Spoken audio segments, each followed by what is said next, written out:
Okay, Casey, true crime. So we have a lady out of Mississippi where she found a monkey in her backyard and she had to shoot him, and she had 2 babies and her son ended up catching them. Comment, like, share, subscribe, Casey, true crimers, and let me know what would you do, and let me in this situation. How would you react if your oldest son come in and tell you that it's a monkey in your backyard? Barking, because I had told him the night before, Saturday night, that I was hearing noises in the bushes, and I told him that it was strange noises, and I said, y'all just don't go outside. I said, if you do, let me know.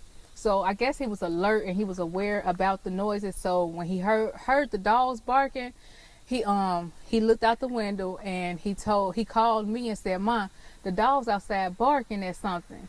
So I said, "Well, see what it is." You know, I was still in bed and I was getting out the bed trying to get my clothes. So he said, "Ma, it look like a monkey."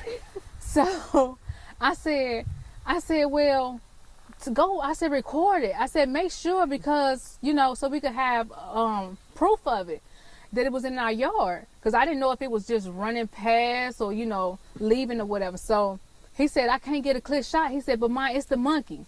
So I said, "Oh snap, let me get my phone and let me get my gun, let me call the police and stuff." So when I come out, I got in my truck and I bagged up down this road and I stopped about right there.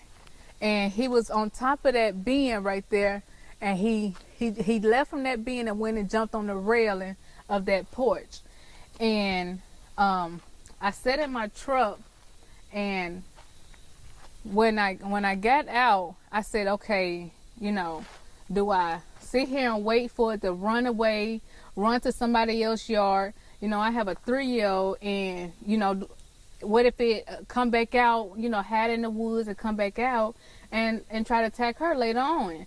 And, you know, she can't defend herself from a wild monkey, and all it takes is a little scratch for her to, you know, develop something. And we don't know what these monkeys have, because one minute they have this, and then the next minute Tulane is saying they don't have anything to avoid lawsuits and stuff. So, you know, I'm not going to take my chances with my baby versus infected animal. So I did what any mother would do, and I got out and I shot at the monkey, and he had a look like something was wrong with him. You know, it looked like something was wrong. And I love animals.